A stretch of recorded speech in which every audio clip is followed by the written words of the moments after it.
Bonjour. Alors on se retrouve aujourd'hui puisqu'il n'y a pas longtemps j'ai acheté ça. Donc ça je l'ai vu sur le Bon Coin et c'était à 50 €. Alors pour ceux qui ne savent pas, c'est un Asus ZenBook UX21 et donc c'est un ordinateur portable. La personne le vendait à ce prix là parce que le clavier ne fonctionnait plus ainsi que la batterie. On va voir aujourd'hui ce qu'on peut faire avec ça.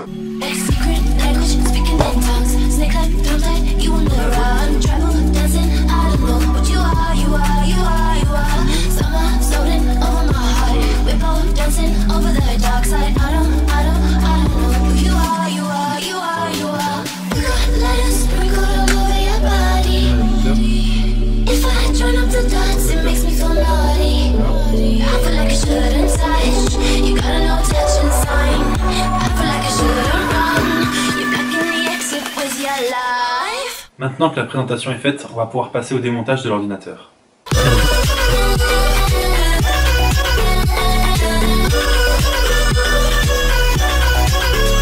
J'ai acheté des vis supplémentaires, je vous mettrai les liens dans la description. Je vous conseille aussi de faire attention où vous mettez les vis pour ne pas les perdre.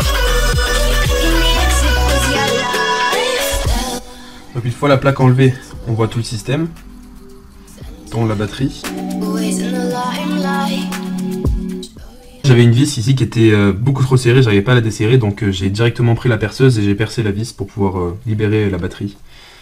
La personne m'a dit à peu près à partir de quel moment la batterie ne fonctionnait pas, et en fait la personne avait laissé l'ordinateur sans s'en servir pendant un moment dans son placard. Donc ce que je pense, c'est que le niveau de la batterie est descendu en dessous du niveau sécuritaire que peut soutenir le BMS. Donc le BMS maintenant il donne plus l'accès à la batterie.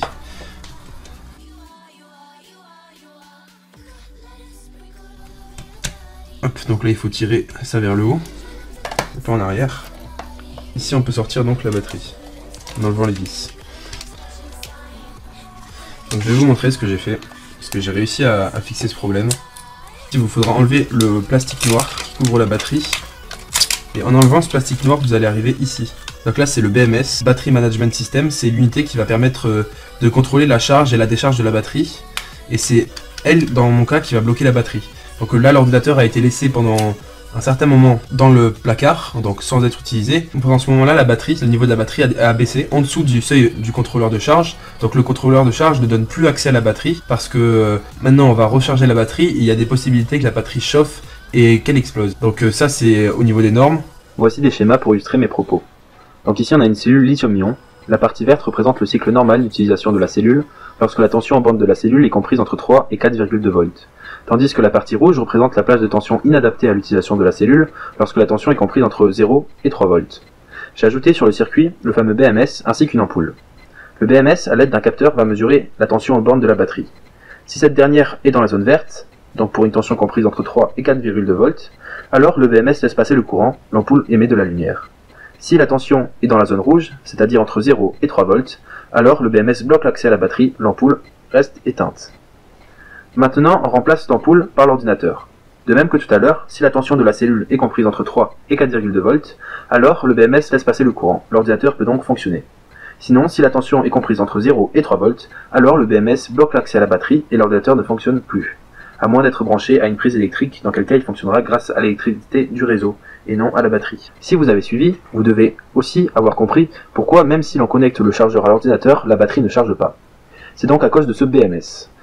Comme vous le voyez maintenant, si on branche l'ordinateur au réseau électrique, et que la tension de la batterie est validée par le BMS, alors le courant passe, et la batterie se recharge. Maintenant, si la tension de la batterie n'est pas dans la plage de fonctionnement, le BMS bloque l'accès aux cellules, la batterie ne chargera pas.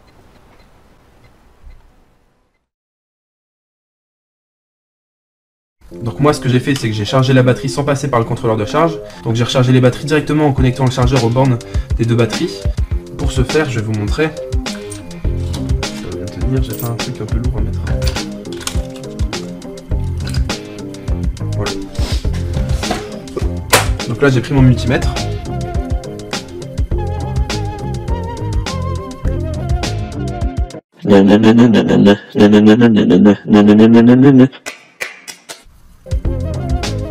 Et j'ai mesuré la tension aux bornes. Donc ici on avait 3,7 volts, ici 3,3 volts, Ici la même chose, 3,35 volts, et ici 3,35 volts. Donc ce qui s'est passé, c'est que quand j'ai mesuré la tension de ces batteries, elles n'étaient pas à 3,36, elles étaient en dessous de 3.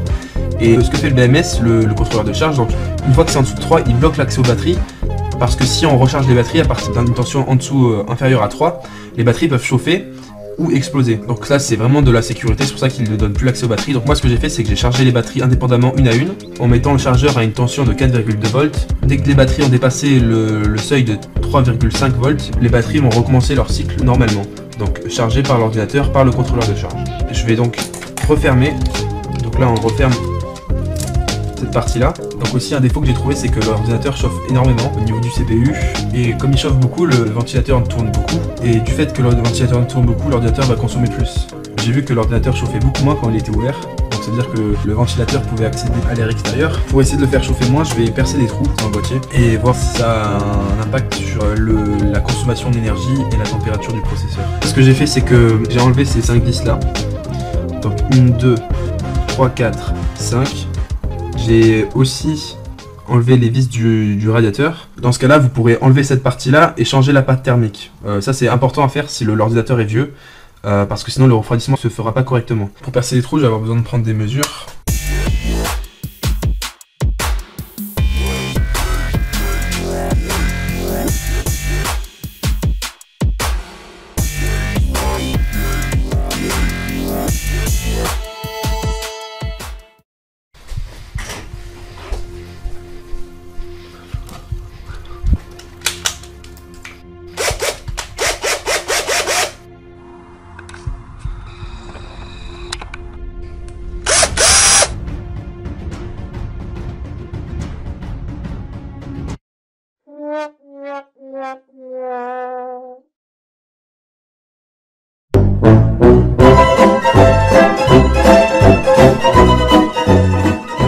Modern problems require modern solutions.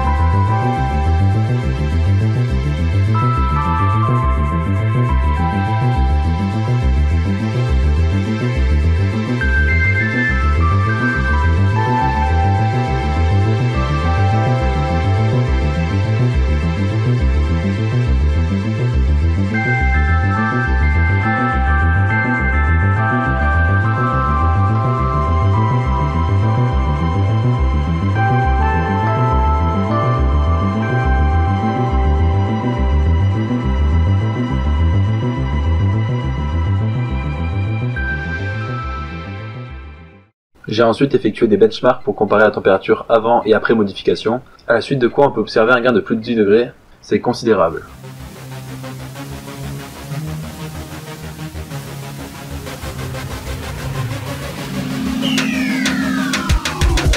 J'ai eu un problème aussi avec le connecteur de charge, ici même, j'ai donc dû le changer.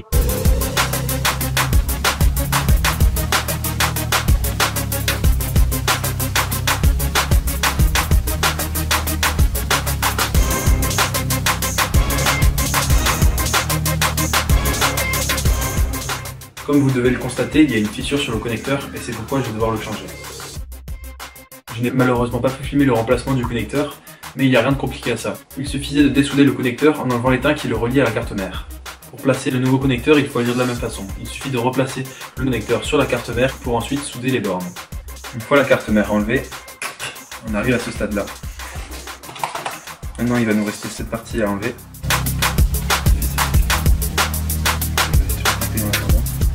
Je vais maintenant pouvoir enlever cette partie du PCB en ayant bien fait attention d'avoir débranché le câble du speaker. Je vais poser ici même. Il nous reste donc à retirer la batterie.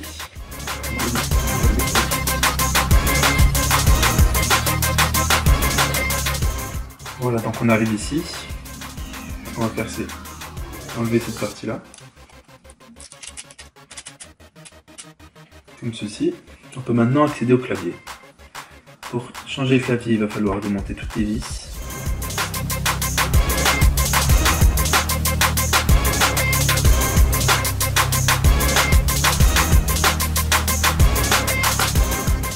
Il va aussi falloir enlever les speakers. Alors les speakers ils sont collés avec de la glu. Pour les enlever, il vous suffira de tirer dessus.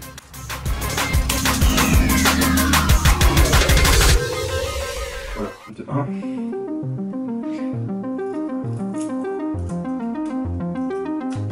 Et de 2.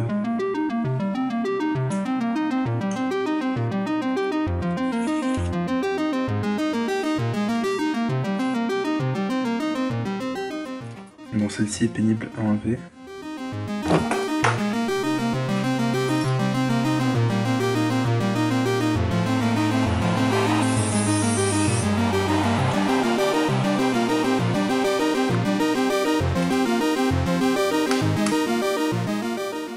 Maintenant, on a accès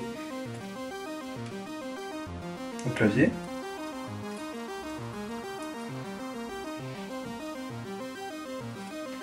Que l'on peut donc retirer.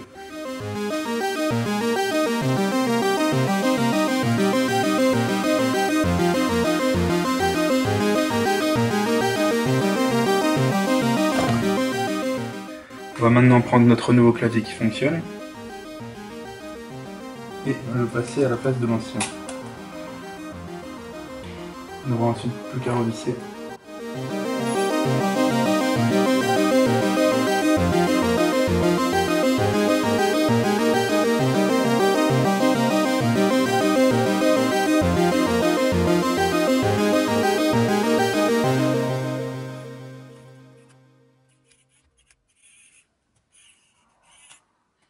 On va maintenant pouvoir réinstaller les speakers comme ceci. La même chose de l'autre côté. Ensuite on va pouvoir repositionner le sticker, replacer la batterie.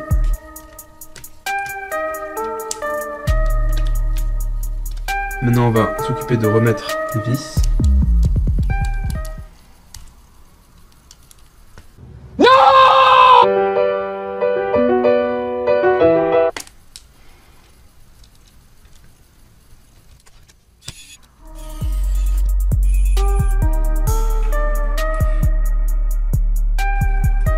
Bien vérifier que vous ayez toutes les nappes qui apparaissent bien. Avant de replacer la batterie, il va falloir faire passer le câble de l'antenne ici, le long de la tranchée qui est prévue à cet effet. Pour revisser les différentes parties. On fait bien attention à dégager les nappes. Celle-ci aussi. Il faut ensuite les rebrancher. On est de même pour la carte Wi-Fi.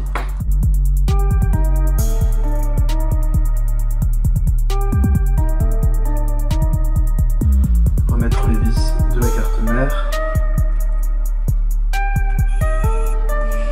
Remettre les deux vis du radiateur. C'est bon, on a tout revissé. On va pouvoir remettre les nappes.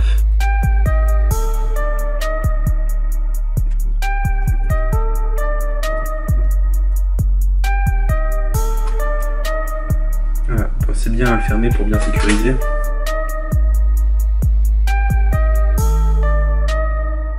Donc là on a la connectique qui relie la partie gauche et la partie droite de la carte mère. Donc il faut toujours rebrancher la connectique de la batterie à la fin. Donc ce qui est bien dans cet ordinateur, c'est qu'il y a un SSD directement. Le seul problème, c'est que ce SSD, il a une connectique qui est spéciale pour cet ordinateur. C'est Asus qui a fait la connectique exprès pour cet ordinateur. Mais on peut acheter des adaptateurs pour partir de cette connectique et ensuite brancher directement un SSD en M2. Donc ça, les SSD en M2, ça se trouve sur internet. Bon, je mettrai les liens dans la description aussi pour et l'adaptateur et des SSD. Et le SSD de 500 Go par exemple, il va coûter dans les 40 €. Donc je vous mettrai les liens dans la description. On a tout de remonté, on peut remettre le panneau arrière, faisant bien attention de ne pas pincer le câble.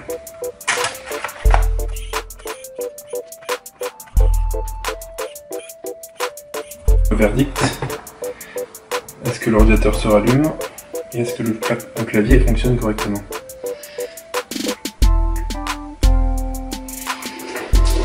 Alors ça a l'air de fonctionner.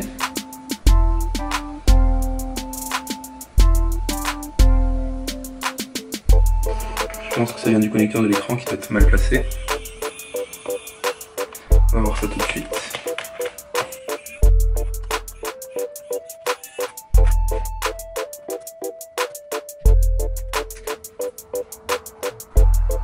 Ah, l'ordinateur se rallume correctement.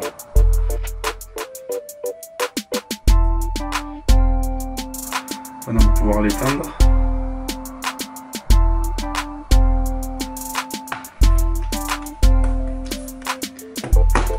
Et remonter le capot.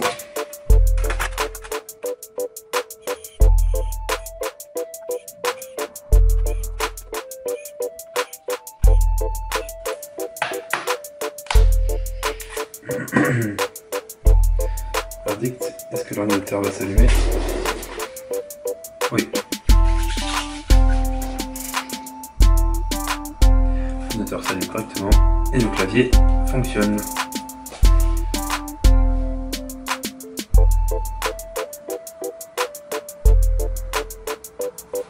Alors vous vous demandez sûrement, est-ce que cette réparation a été rentable? Je vais vous répondre oui, parce que en tout, l'achat du PC m'a coûté 50 €, le nouveau clavier m'a coûté 20 €, le nouveau connecteur m'a coûté 3 €, donc c'est-à-dire que pour 75 € environ, vous pouvez avoir un nouvel ordinateur, un ordinateur portable. Les avantages de cet ordinateur sont le SSD, donc le temps de boot est vraiment très court, donc en 20 secondes, même pas à peine, l'ordinateur est déjà allumé sur le menu.